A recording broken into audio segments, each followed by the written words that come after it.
Hoy hablamos del poder de las redes sociales, pero verán ustedes, lo vamos a hacer desde una perspectiva diferente a la habitual, o por lo menos es un asunto el que vamos a tratar hoy que no está muy abordado en los medios de comunicación, y es que las redes sociales se han convertido en una herramienta fundamental para los llamados lobbies de interés. Hoy hablamos de esto con Juan Merodio, que es experto en marketing digital y redes sociales, él es cofundador de la agencia Marketing 2.0, Marketing Surfers, y considera que Internet se ha convertido en un lugar perfecto para que los poderosos, dice nuestro invitado, hagan negocios redondos para el poder y la especulación económica. Ahí es nada. Juan Merodio, muy buenas tardes. Hola, muy buenas tardes. Bueno, la verdad es que dicho así, según yo lo he contado, da hasta un poquito de miedo. No sé, las redes sociales hoy en día es verdad que se han convertido en una herramienta que ha cambiado nuestra vida, que la ha revolucionado. Yo no sé si es uno de los elementos más revolucionarios de este siglo XXI. Yo creo que sí, no, está revolucionando la verdad todo, ¿no? A todos los niveles, y niveles informativos y niveles sociales. Y como tal, hay muchísimos millones de españoles que utilizamos las distintas redes sociales para estar en ellas. Por lo tanto, pues al final también somos influenciables a través de estos nuevos canales. ¿Y por qué decías tú que se han convertido como en el saloncito que utilizan los lobbies de interés para especular? Los lobbies de interés son grupos que tienen su parcela de poder y que presionan para conseguir sí, algún interés intereses, común, ¿no? en principio, ¿no? Pero al final las redes sociales, fíjate, lo que han conseguido es una segmentación, una posibilidad de segmentación muy alta. Hay casi 15 millones de españoles en Facebook, que es la principal red social, es un tercio de la población española, y el 80% entre los 18 y 45 años. Se convierte en el sitio perfecto porque estamos ahí de tiempo medio diario unos 60 minutos. Es decir, la gente cada vez estamos más conectados a Facebook, de hecho, ves en el transporte público que vamos con los móviles accediendo ya a las distintas redes sociales. Por lo tanto, para hacer cualquier tipo de influencia es algo que están aprovechando pues todo tipo de lobbies, tanto los lobbies como pueden ser políticos, empresariales, como los llamados lobbies sociales, que tienen otro fin totalmente mucho más positivo. Porque claro, me decías, 1 hora al día nos tiramos en Internet. Bueno, en las redes sociales. De media en Facebook son 55 minutos, de media. ¿De media? Sí, sí, no, al final la gente está en el trabajo y estás también muchas veces conectado, igual que estás en el Sí, Outlook. estás pendiente. Sí. Porque de las redes sociales más conocidas, ¿cuál es la que en España utilizamos más? Principalmente es Facebook. Facebook es la que tiene 15 millones, pero bueno, luego está en Twitter, que cada día también es más utilizada, o redes sociales como LinkedIn, más para un uso profesional, ¿no? Pero un poco la más genérica, Facebook y Twenty también, que Twenty más a nivel de público algo más joven. Más joven. Entonces estamos hablando de unos lobbies que se mueven en estas redes sociales, que son las más habituales. Supongo que también ellos tendrán muy calado cuál es la más utilizada para tener más presencia en ella. ¿Y cómo actúan? ¿Cómo es su presencia y de qué manera articulan esa presencia en la red social un lobby? Bueno, al final todo es dependiendo cómo establezca la estrategia. Pueden hacerlo de alguna manera un poco más oculta o de alguna manera un poco más directa. Pero a mí uno de los mejores ejemplos que me gusta poner, y son los lobbies sociales y que todos conocemos, es el ejemplo del 15M. O el 15O, que es más reciente, que es un movimiento que ha llegado a nivel mundial hasta pues en Nueva York, pues están allí también, el otro día ocupando el puente de Broadway con la manifestación, y casi toda la comunicación ha sido a través de redes sociales, de Twitter concretamente, generando millones de impresiones, y la gente pues se informaba de todo lo que sucede, comentaba todo lo que está sucediendo, hacía una foto, lo tuiteaba, etcétera. Entonces, para mí es el mejor ejemplo al final de un lobby que es un grupo de interés con algún fin concreto, pero en este caso es un fin social y positivo. Claro, pero luego hay otro tipo de lobbies que no es que sean, a ver, la mano negra, ¿no? Pero que tienen unos intereses muy particulares y, como decía yo antes, que van a utilizar las redes sociales para una cierta especulación en favor de sus intereses, ¿no? Sí. ¿Cómo se ejecutan esas maniobras? ¿Cómo estos grupos actúan? Lo digo porque cuando no lo conoces eres más vulnerable. Y si nos están viendo los internautas que conectan las redes sociales, yo creo que podrían tomar nota. Bueno, al final todo es como articulen todas estas campañas. Yo creo que tampoco, principalmente no hay ningún ejemplo que podamos decir, mira, lo han hecho así exactamente, pero sí creemos que sobre todo lo utilizan de una manera un poquito más oculta, ¿no? Como poniendo esta capa social que tienen las redes sociales a través de distintos tipos de usuarios, unos reales, otros no tan reales, pues es muy fácil, entre comillas, organizar una estrategia que vaya soltando distintos tipos de información en distintas redes sociales, en distintos momentos y desde distintos perfiles. Al final consiste en transmitir una especie de información, pero sin llegar a saturar ni que se note que es algo muy directo. Claro, porque cuando hablamos de otro tipo de lobbies que no son los sociales, ¿de qué lobbies estamos hablando, por ejemplo, que hayas detectado tú que se mueven por la red? bueno, lobbies empresariales. Por ejemplo, hay otro lobby, no puedo confirmar que se mueva por la red, pero sí hay cosas que hablan de ello. Por ejemplo, el que está formado por los principales empresarios y presidentes de las grandes compañías de España, pues en una de sus últimas reuniones lo que buscaban era un poco aprovechar y transmitir la necesidad de un adelanto de las elecciones las elecciones generales. Y no sé si lo han conseguido a través de ello o a través de otras acciones, pero eso es uno de los principales lobbies en el cual este no es tanto un objetivo social. Claro, porque claro, yo decía antes, asusta un poco cuando hablamos de que los lobbies especulan en la red. Claro, todos estamos pensando en la especulación, en ganar dinero, el tal. ¿Va por ahí la cosa? No tiene por qué, yo creo que tampoco hay que tenerle miedo, ¿no? Al final es intentar convencer a la gente de algo y que la gente consiga, lo que se dice, viralizarlo. La potencia que tiene las redes sociales es que un mensaje, si los millones de usuarios que somos ahí queremos transmitirlo, va a tener una visibilidad mucho más potente que incluso la televisión. Estamos hablando entonces de poder controlar o poder orientar una opinión pública muy numerosa que se mueven dentro de las redes sociales. Sí, utilizar como amplificador, porque controlar es muy complicado, por no decir imposible. Sí, no puedes controlar lo que dice la gente, pero sí puedes, entre comillas, aprovechar todos estos canales para que tu mensaje de llegar a 10 personas llegue a millones de personas y de una manera, a un coste casi gratuito. ¿Crees, Juan, que somos conscientes realmente del poderío que tienen las redes sociales? ¿Hemos asumido realmente la herramienta que tenemos en nuestro poder, en nuestras manos?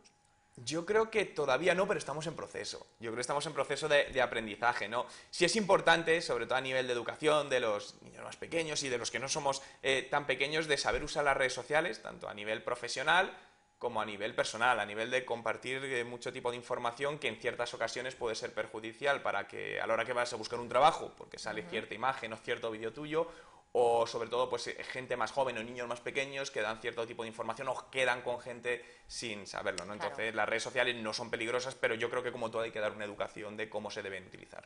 Efectivamente, tienen su parte también pues que hay que saber y a conocer para prevenir posibles problemas, ¿no? Sí, Porque sí, nada es inocuo en esta vida. Totalmente.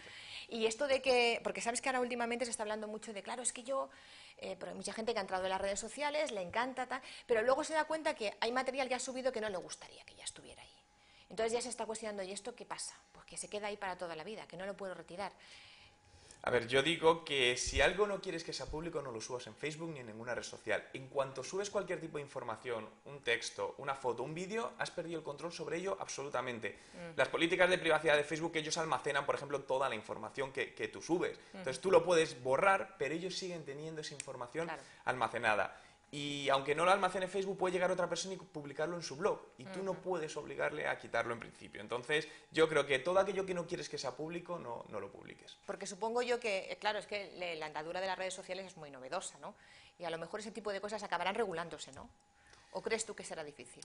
Yo creo que es difícil, pero bueno, se intentará hacer algún tipo de regulación. A día de hoy es difícil controlarlo porque cualquier persona puede crearse de manera anónima un blog, un foro en Facebook sin tener unos datos reales y hablar sobre una persona, sobre una empresa criticando, calumniando. ¿Y cómo evitamos eso? Pues no es algo tan sencillo. Sí creo que quieren aprobar alguna ley a nivel europeo que permita vía judicial solicitar que quiten esa información siempre y cuando no sea veraz, pero creo que está todavía en proceso. Hablábamos antes de grupos de interés que se mueven por las redes sociales. Mencionabas, Juan, por ejemplo, decías políticos, empresas. Bueno, vamos a centrarnos en la clase política que se mueve mucho por la red y que además en tiempo preelectoral como el que estamos viviendo ahora empiezan o vuelven a mirar de forma especial a las redes sociales. Te pregunto esto porque en otras elecciones, en las últimas municipales, recuerdo que había mucha presencia de los candidatos en redes sociales, pero pasaron las municipales y los candidatos se olvidaron casi de las redes sociales. Ahora yo creo que vuelven a la carga. ¿Esto tú cómo lo valoras? Positivamente no voy a decir negativamente, pero no positivamente. Las redes sociales son un canal de comunicación y debe ser permanente, no es para hacer campaña publicitaria o campaña preelectoral. Si es cierto que han vuelto, los principales candidatos tienen presencia en los principales medios sociales, uno más potente que otro, pero no le acaban de dar el buen uso que realmente se le debe dar. Como para mí es un canal ideal para estar en comunicación con los ciudadanos, poder transmitir toda la información que quieras, leer, y lo que lo han convertido es una especie de periódico electoral propio, donde no hacen más que dar información, comunicar lo que están haciendo, lo que quieren hacer, pero no consiguen crear ese feedback con el ciudadano, es decir, no responden prácticamente. Entonces al final se convierte en un canal más unidireccional que solo da información, pero no genera un diálogo, que es el objetivo de todo esto. Eso te iba a decir, pero es que eso no son las redes sociales. No, las redes sociales tienen que tener esa doble dirección, ¿no? O sea, que las están utilizando mal, ¿crees? Sí, yo creo que sí. Yo creo que las pueden utilizar todavía mejor y sacarle muchísimo más partido del que le están sacando. Y por supuesto, supongo que entre elección y elección, o entre comicios y comicios, no dejarlas abandonadas, que es lo que muchas veces pasa, ¿no? No, esto es un trabajo constante. Al final deben seguir trabajando y comunicando, dialogando con los ciudadanos a lo largo de los meses, tanto si están en la presidencia como si no. Es un canal más de comunicación igual que tienen otros. Yo no sé si, Juan, has analizado, vamos a centrarnos en los dos grandes partidos, Partido Socialista y Partido Popular, no sé si has analizado cómo actúa cada uno en la red o más o menos lo has seguido de alguna manera. A ver, la presencia del PP es más fuerte que la del PSOE. Mariano Rajoy tiene más presencia, tienen presencia en los principales canales como pueden ser Facebook, Twitter, Twenty, YouTube, tienen videoblog, están a blog normal, ¿no? Entonces abren e intentan llegar por todos los canales. Pero la presencia, lo que digo al final, te encuentras en todos los sitios lo mismo. Es como si fuese el lanzamiento de información promocional de cada uno de los candidatos, y yo sí echo de menos la opción de poderle preguntar a uno de ellos pues alguna cosa y recibir esa respuesta, que creo que realmente es el valor de todo esto. No es una campaña. Para campañas publicitarias hay otros canales muy buenos, pero no las redes sociales. Y además yo creo que tampoco debe ser muy eficaz, ¿no? Porque el que entra en una red social sabe lo que busca, y es que busca establecer ese diálogo, ese intercambio, con lo cual no sé hasta qué punto. ¿Y el Partido Socialista cómo está posicionado en las redes sociales? Pues algo por debajo en cuestión, por ejemplo, de volumen de seguidores en los distintos canales, y le da menos importancia. Si tú entras en la web de Mariano Rajoy, te encuentras los iconos en redes sociales arriba de la pantalla, de manera destacada. En cambio, el PSOE no. El PSOE entras y para ver los iconos en redes sociales tienes que bajar hasta el final de la pantalla, lo cual están dando una presencia más débil. Para mí es un error, porque yo creo que esto hay que utilizarlo, pero hay que utilizar además bien. Supongo que será cuestión de que pase el tiempo y poco a poco iremos mejorando de rodaje y utilizándolo mejor. De todas formas, Juan, claro, que nos esté viendo pensar, hombre, sí, pero claro, fíjate, una campaña electoral con todo lo que supone para el candidato, de arriba, para abajo, en la tele, en la radio, actos, mítines, si además tiene que estar en contacto continuo con los miembros de una red social, porque no le da el tiempo. Bueno, pero yo creo que es una parte de su trabajo y deben saber cómo integrarlo, evidentemente, con la ayuda. Tienen ayuda. Un equipo tiene que tener, ¿no? Claro, evidentemente, eso es lógico, ¿no? Pero como hay otros personajes públicos y famosos de otros ámbitos que tienen un equipo que les ayuda, pero ellos también están tuiteando o están comentando cosas en Facebook, tienen su momento. Entonces yo creo que deben saber integrarlo dentro de su trabajo diario, aunque tengan que contar, entendemos, con un equipo, porque no pueden atender a todo. Pero Juan, siempre sabiendo que el que me está contestando es el señor Rajoy o el señor Rubalcaba y no su asesor. Sí, pero hay maneras, ¿no? Hay maneras de porque hacerlo. Si no te puedes sentir un poco también estafado, decir, que yo quería hablar con Rubalcaba o quería hablar con Rajoy, hablar en la red social, ¿no? Sí, pero hay maneras de hacerlo. Por ejemplo, pues siempre comunican que cuando va precedido de, entre paréntesis, PP, quiere decir que Mariano Rajoy es quien está hablando. Entonces es una manera de identificarlo. Es una buena forma de utilizar eso. O sea, que habría que darles un tirón de orejas a nuestros políticos. Yo creo que sí. En materia 2.0 sí. En materia 2.0, un tirón de orejas.